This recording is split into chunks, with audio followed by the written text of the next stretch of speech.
Thanks everybody for joining us today. We've got three local industry experts, and we're going to talk about entrepreneurship and collaboration today. And for the first 4 or 5 of these we did, it was all about how has COVID-19 impacted your business right now. And we will talk about some of that, but we also want to talk about the future as businesses in Tennessee prepare to open here in just under 72 hours. There's excitement, there's trepidation, there's still some uncertainty. But the one thing that we do know is that with great challenge comes great opportunity. And so we're going to hear what the UT Research Park and the Knoxville Entrepreneurship Center are both doing in terms of some of the cool things around entrepreneurship and collaboration. We've got Jim Biggs with KEC. Jim is the executive director there. Jim, how are you doing today? I'm doing great. Thanks for having me. Awesome. Thanks for being here. And then we've got Tom Rogers, president and CEO of UT Research Park. Tom, how's it going today? We're very well, Kenneth. Thanks for having us. Awesome. And then we've got Ricky McCullum, who is the VP of the UT Research Park. Ricky, how's it going today? Kenneth, is great. Appreciate you giving us this opportunity.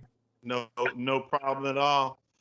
Very quickly, I'll let you all, I obviously said your name and your title, but if you all can just kind of tell us a little bit of your background, just in general, and then what you're doing for the community organizationally, and then we'll start with you. Oh, sure. So, as you mentioned, I'm the executive director for Knoxville Entrepreneur Center. I've been here for about 6 years now. I come from a background as let's call it at least an aspiring reformed attorney. I don't know that you're ever completely cured of it, but I'm getting there. And then after that, having worked for startups in the Bay Area for a number of years before moving here. KEC is, really intended to be the front door for entrepreneurs in the community. We're a resource for anybody who's looking to start or grow a business here. And we try to be sort of connective tissue to all the other great organizations that are also here supporting entrepreneurs through efforts like the Innovate 6.5 Alliance, through the Knoxville Business Support Network, and through the connections that we've been able to build. So we're excited to be a part of this growing community, and definitely excited to be a part of helping it rebuild as we come through this sort of current crisis. Tom? So, Tom Rogers, I've had the great fortune of spending my entire career here in the East Tennessee area. Apparently, I have a 10-year itch, and so about every decade, I move on and try something new. I've worked at the Tennessee Valley Authority. I ran the Oak Ridge Chamber of Commerce. I started an organization called Technology 2020. Left there, went to the Oak Ridge National Laboratory, and about a year ago was recruited to run the UT Research Park, which has just been a really, really satisfying experience for me. Awesome. Ricky? Yeah, I've also been very fortunate to have been born and raised here in East Tennessee. I've had an opportunity, like Tom, to work for TVA for a number of years before making the transition over to the University of Tennessee back in 2014, where I worked with a group that in corporate engagement where we would engage with industry across the country, find the strengths and capabilities with the university, and then match them up with industry in the relevant areas of research and giving opportunities with the campus, and had a lot of time to spend with leadership, faculty, our students, to getting to know the university inside and out, and we're very privileged to have the opportunity to come over to work with Tom at the Research Park back in July, and really capitalize on that knowledge of the university, so that we can make sure that everything that we do is surrounded by how does that connect to the university, how does it connect to private industry and the developments that we're doing, and creating a bigger ecosystem, not only for the campus, but for Knoxville itself. Awesome. Before we went live today, we were talking about how long we've each known each other, and Ricky and I are fellow UTC alum, and we've known each other for almost 15 years. I won't tell people whether or not we met pre or post college or during college or whatever, but it's been about 15 years that we've known each other. Tom and I had the opportunity to meet about 11 years ago as I came on board to work for the Oak Ridge Chamber of Commerce. And then Jim and I met about 7 years ago when he moved to the area and started his role with the KEC. So very happy to have personal relationships, to know all of you all for quite some time, and happy to do this. So with that, we'll get right into it. I've got some questions that I'm going to ask. I'll start with Tom and Ricky. Research parks and ecosystems have increased over the last decade. How do you think the pandemic will increase the need for their presence? Well, let me take a crack at that. We were talking before we came live today that none of us really know exactly what is going to happen post-pandemic and what's going to happen in Knoxville over the next weeks and months. But the research park is a gateway for collaboration for the private sector to engage with the university and with the National Laboratory. And those collaborations, as life changes, I think people will be in public less, will be trying to be much more efficient with the time they spend in public.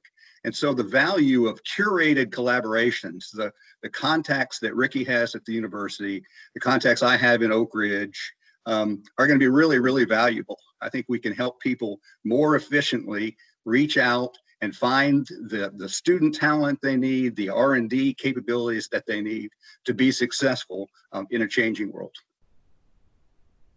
Yeah, and I know over the last couple of weeks, there's a kind of a professional group that we belong to called the Associated University Research Parks, and so there's been regular calls about how are all the research parks handling all the COVID-19 change, and how is industry related to that, and all of the connectivity that they have in the research parks. And from the gist of everything that we're hearing from some of the bigger research parks across the country is that while it is a change and inconvenience, there is a path forward, and the research parks have a very integral part in that.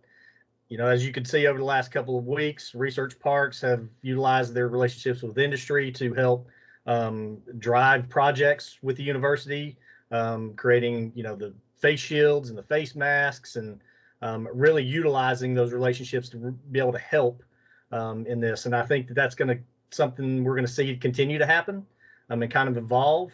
I think from the aspect of attracting and retaining industry into our research park is also going to take some creative mindset on our part of how do we connect all those things.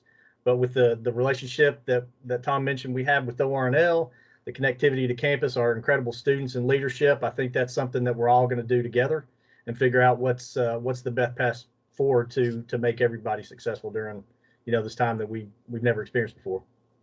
It's interesting. You think about traditional PPE products, and you look at masks and you look at gloves, but I would imagine that as time goes on, for the next year or maybe indefinitely, that there will be some other products that are utilized, created, some other innovation. Anybody have any thoughts on some other things? Maybe you've read an article or magazine, or maybe you've seen some different type of protective products that are maybe on the cutting edge right now that you think could be utilized, either new or ones that have had prior usage and maybe now they're going to be used for a different reason? I've got one. This may not be a more traditional or innovative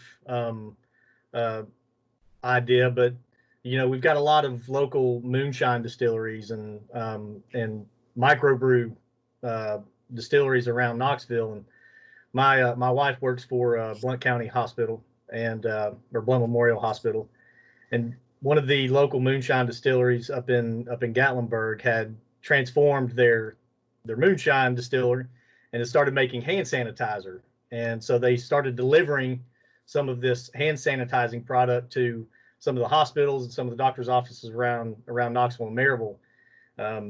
She came home having some problems with the way that it smelled because you can't get the moonshine out of the hand sanitizer. So who knows that there may be some kind of cherry flavored or cherry aroma moonshine hand sanitizer that comes from this. But it just goes to show it's kind of a unique opportunity, one that you wouldn't ever think would be a natural fit for a hand sanitizer to come from that.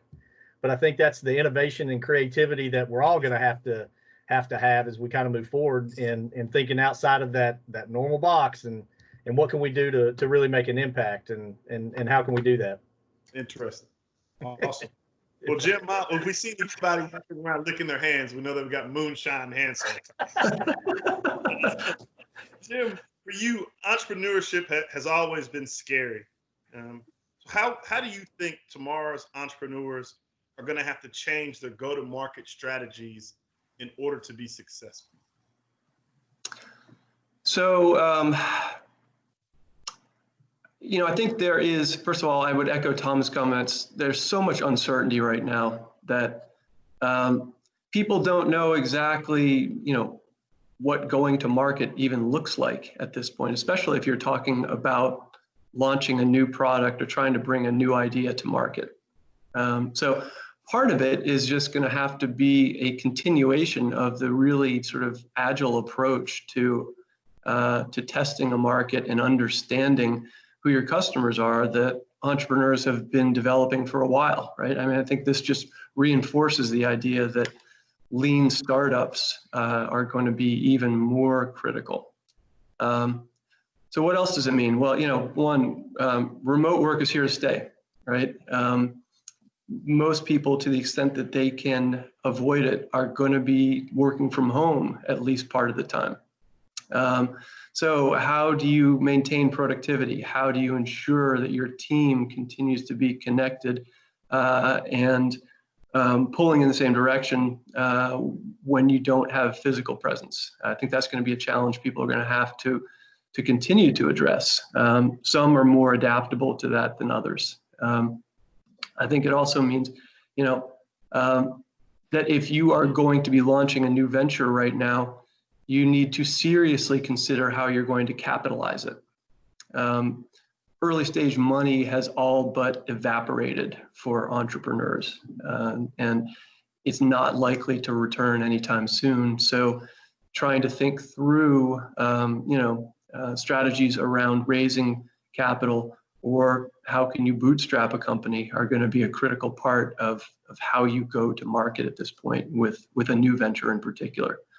And then I think you also have, differences based on what kind of business you're trying to do, right? So if you're trying to launch a new retail place or you're trying to start a new restaurant, it's going to be a completely different set of problems that you encounter from launching a new software company or from, maybe converting a moonshine distillery over to doing hand sanitizers. So part of that really is just going to be a function of responding to the marketplace. Do you want to open a co-working space right now? I don't know. Is that model completely dead, or is there going to be an opportunity for that to come back at some point? Do you want to be converting some of your existing capacity to something else? I think one of the cool ones that I saw, in addition to the one that Ricky was pointing out, is a company in town called RCN Technologies. You may have come across Jeff's company at some point. They have a process for retrofitting school buses with Wi-Fi hotspots.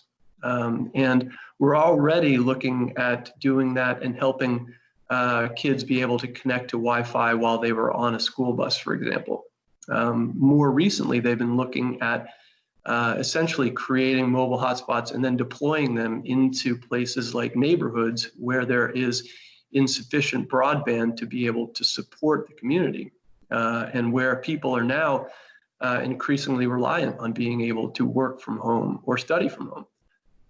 So you look at people who are taking existing things and being able to adapt them, and I think that's another way that people are going to technically be going to market, is just doing these kind of pivots and being able to move forward with stuff that they've already got on hand. Well, our in some ways is a competitor of ours, so we might have to edit that last part out, Jim. I don't know if we're going to air that. No, I'm just kidding. I know Jeff and the team, and they are a really good group. Jeff's an awesome guy, and he's built a really good company. This was just teeing it up for you to be able to tell us the great things that you're doing in the community, Kenneth. That's a salesman in you. Next question for Ricky and Tom. How will universities change the way that they interact with students and for-profit businesses to create and maintain strong relationships? Ricky, you want to go first? Yeah. So, and actually, this kind of hits home to some potential prospects new to the university that I've had conversations with this week. I've had West Coast companies, Midwest companies, all still very much interested in recruiting our students. Typically, the way that they come to campus is through the recruiting events or through some kind of engagement with classes and faculty and shared sponsored research projects and all those type of things. And while the travel piece is not going to be in place, and I think this just provides another opportunity to connect to them, that companies are really looking to go towards a full virtual experience where it doesn't necessarily a need for them to travel from the West Coast over here for a recruiting event, but still have the same level of connectivity and face-to-face time and to be able to get a good idea of what that student is and can be for their company. And one of the suggestions that I've heard from several companies is doing a kind of a virtual company share. So, you host a platform where everyone can join in one place. You have competitions where if it's a technology company, where they'll have some kind of gaming coding test for the students to be able to participate in and be able to get real-time stats on the success that they're going through, and then they utilize that information and knowledge on what kind of students they're wanting to recruit and what kind of colleges that they're wanting to really focus on for the universities. And while it's not the most traditional way of doing it, it's a very streamlined process from what I've understood so far, and have got at least 2 companies from the West Coast that are interested in moving forward with this with the university in the fall. So, two companies, completely opposite sides of the United States, still very much interested in recruiting students from the East Coast and the University of Tennessee, and are thinking of a new way to be able to do that. And so I think moving forward, that's going to be kind of the opportunities that we're going to have to look at. The virtual connectivity that we can have, that just opens up the other opportunities to be able to connect with the industry that are out there wanting and needing to recruit our students.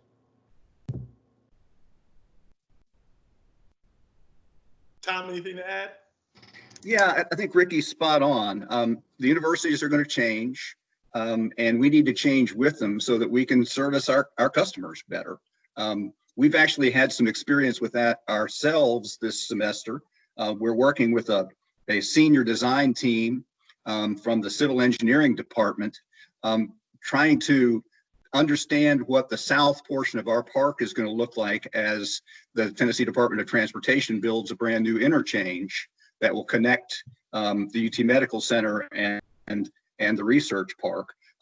And we weren't sure how it was going to work. I mean, we had a team of 8 or 9 juniors and seniors at UT. They all had their assignments, and we had to shift virtual, but it's worked very well. And I think that we'll be able to help companies. I get back to curated collaborations. It's people are going to have to be efficient, and they're going to need resources like research parks to help them do business. Being that conduit is going to be very important. I'm interested to see how the relationships will grow, since geography will not be a biggest challenge for you all as it probably has been. How you all can grow nationally and then maybe even international. I'm not sure. Are there international relationships that you all foster right now, or is everything that you all do here in the U.S.? As I think about it, I think most of the partnerships that we're working with right now are domestic, but there certainly is the opportunity to do more of that. Certainly, we have faculty from around the world. The laboratory has people working from 89 different countries. And so I think that you'll see more of that collaboration going forward, especially if we move to a virtual world, and geography becomes less of a constraining factor. It may increase significantly. Mm-hmm. Interesting. Okay. Tom, I would also suggest, although we all think of VW as living right down the road, I mean, that's, that is an international collaboration for you guys, right? Yeah, and that's and true. That's a testament good to the point. fact that you guys really are pulling in talent from all over the place. Right. And hope to do more. Yeah, we look forward to it. Jim, next question for you, and I can talk about this from personal experience. Events have been tremendous for you all. You all host, I don't know, anywhere from 6 to 12 events, maybe even 14 every year, whether you all are a co-sponsor or co-host, or it's solely a KEC event. So with programs and special events being so vital to your ability to impact the entrepreneurial community, what innovative ideas can we expect moving forward? And I will actually, Jim, I'll let you answer this, and then would love to hear from Tom and Ricky on this one as well. I think that's really going to be an interesting question. We have been very fortunate. We've been able to move the vast majority of our programming online at this point.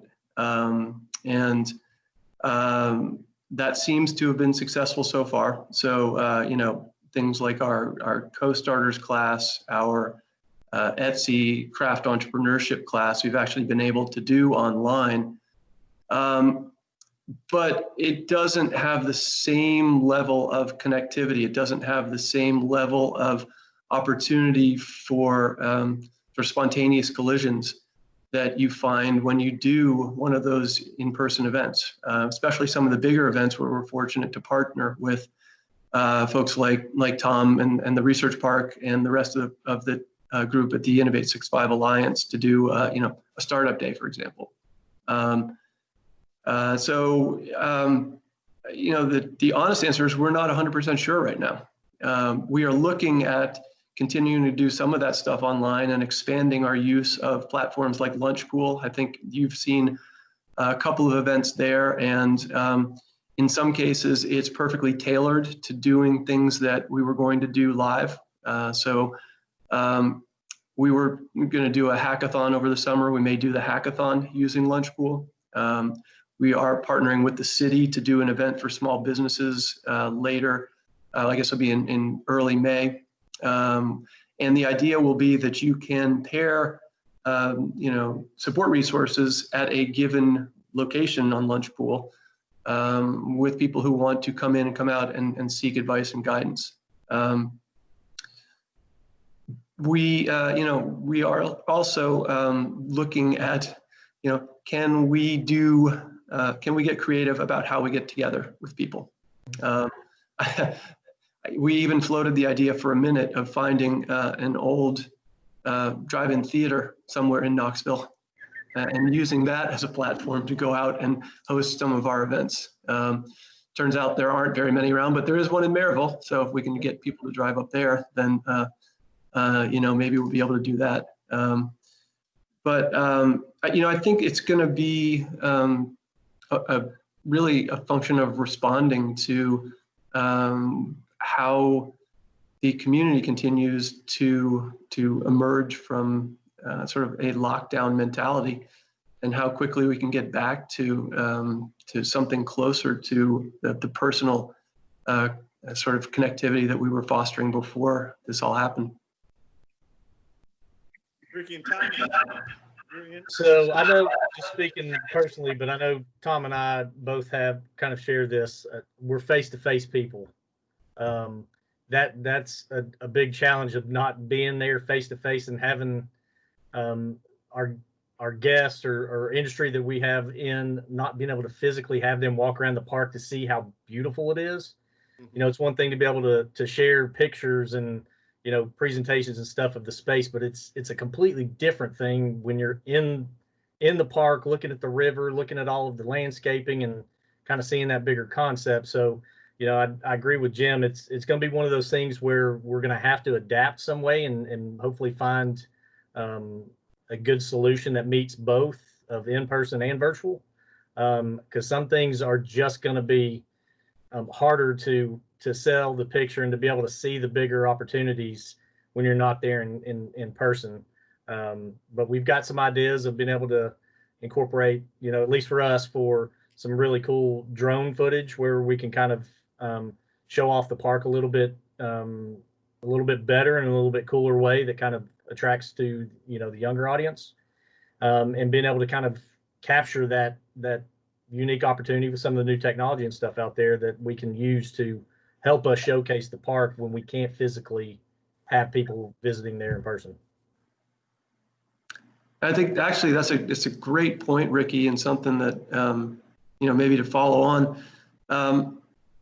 Content and the ability to tell a story right now is one of the ways that you keep this community moving forward, right? Being able to share what's going on and being able to inspire people through stories and through sort of the inspirational things that people are doing in this community, I think is going to be a pretty critical piece of not losing the momentum that we've built up, being able to encourage people to sort of keep going, even if the ability to get together in person doesn't exist for a while.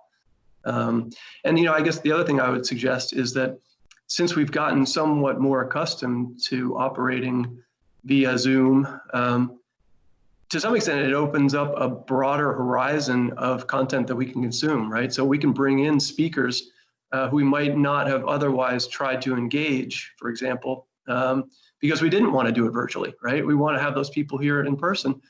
Now people are really open to the idea of sitting in on a webinar with somebody who may be, halfway around the world at this point.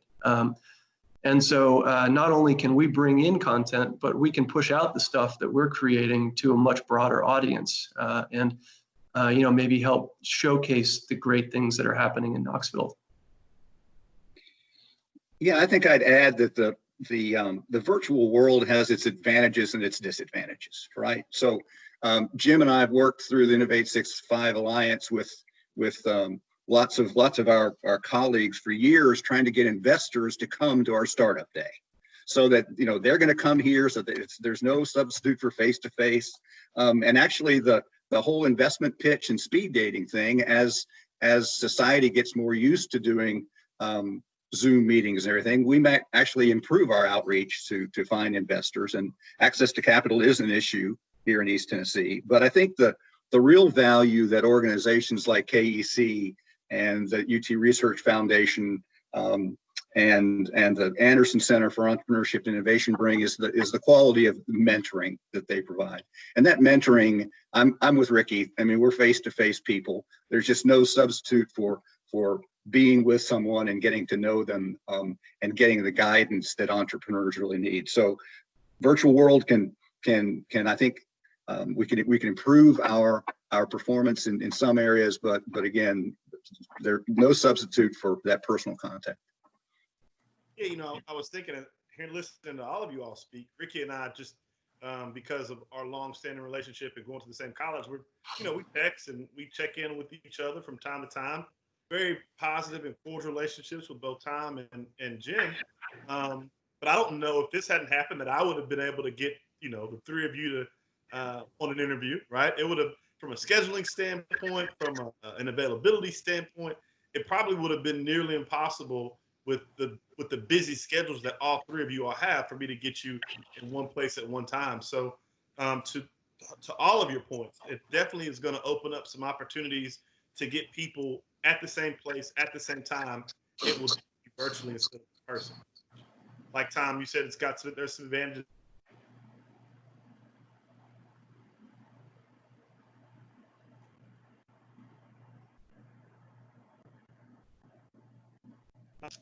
Sorry about that. Cut out for a second.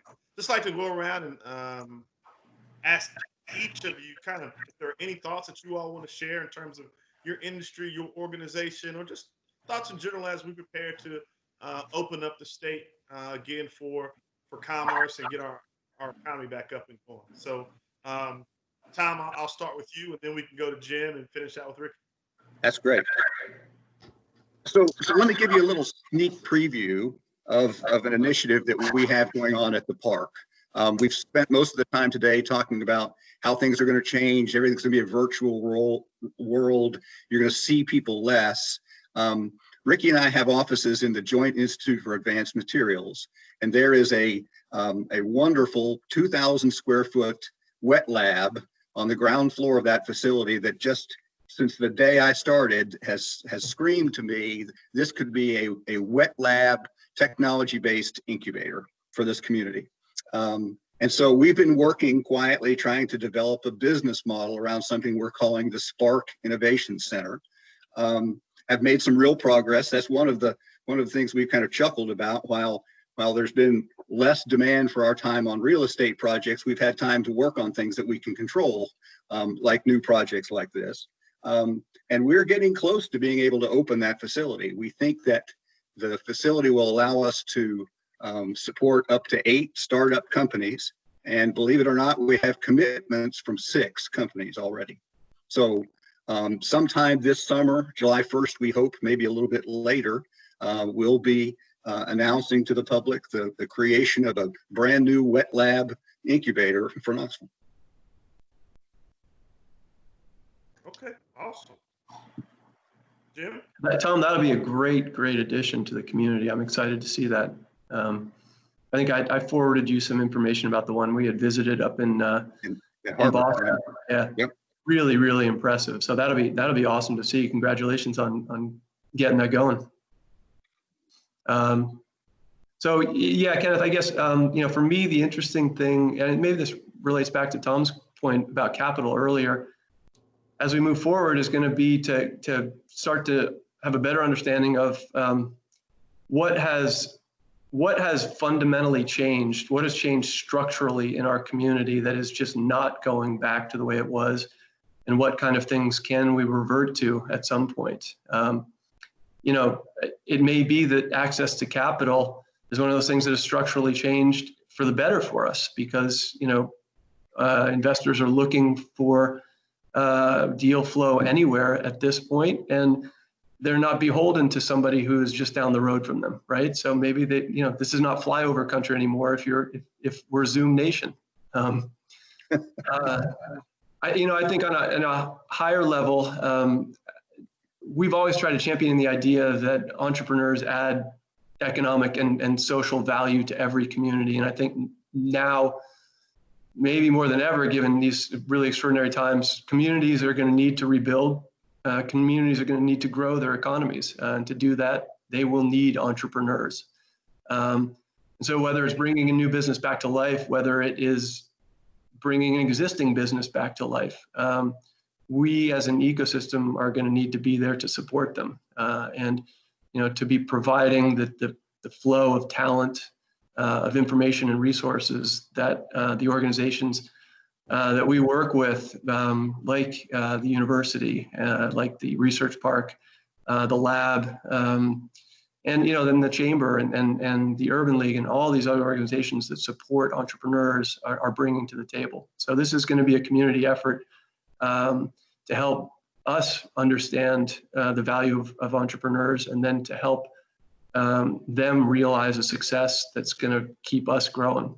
One of the things that we've done since we're giving sneak peeks to help try and pull that all together, we created a website called Opportunity Knox.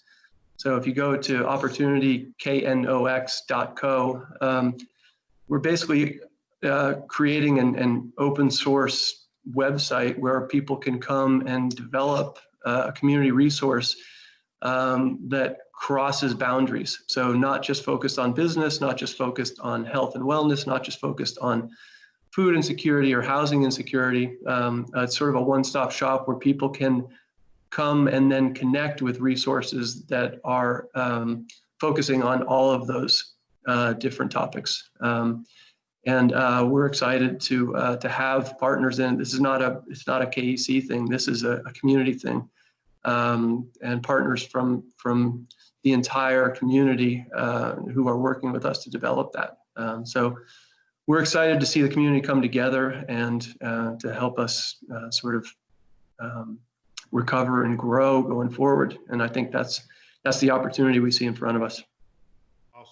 Awesome. Ricky, we'll let you finish this out. Yeah. So the one thing that I love about the work that Tom and I and Sharon Meredith and Tabitha Park, our complete team, are doing at the research park is the coming together and it being the connectivity gateway for collaboration, not only with the university, but with ORNL and the greater Knoxville community. For me, it's been at a place that can help support and give support in all those connection points, not only to the economic development resources that we have with the chamber and with Jim at KC, but being able to help all the small businesses, the entire ecosystem, grow and thrive as we find ourselves in a new area that we've never been able to navigate before. We are doing some really cool things. One thing I want to mention is that while I want everybody to be mindful of the social distancing and gathering in large numbers, the research park is a opportunity for folks in the community to go enjoy. There's a huge greenway that runs through there. It is on the riverfront. There's walking trails throughout. There's opportunities for you to take your dog and go out. It's a resource that's there for everybody to use. And oftentimes we hear, well, I thought it was a research park. I didn't know that we could go over to there. Well, I didn't think that was a place where we could go enjoy. That is completely not the case. It's a beautiful piece of property. And so, during this time when you have some free time, you can get out with your family and take your kids, your grandkids, and bikes, and go enjoy the space and see it for yourself. Because we're hoping to develop that area down towards the waterfront, and so this is a great time to be able to go utilize a piece of property that's very closely located to where we're all at right now. So thank you for giving us this opportunity. We certainly appreciate all that you're doing, and look forward to giving you any support that we can from our end. Gentlemen, thank you so much for your time. Everybody that's listening, I'm sure they've been able to get some valuable information out of this. Good to see you guys virtually, and hopefully sooner rather than later we can share. You guys take care. Kenneth. Thanks, Kenneth. Appreciate the time.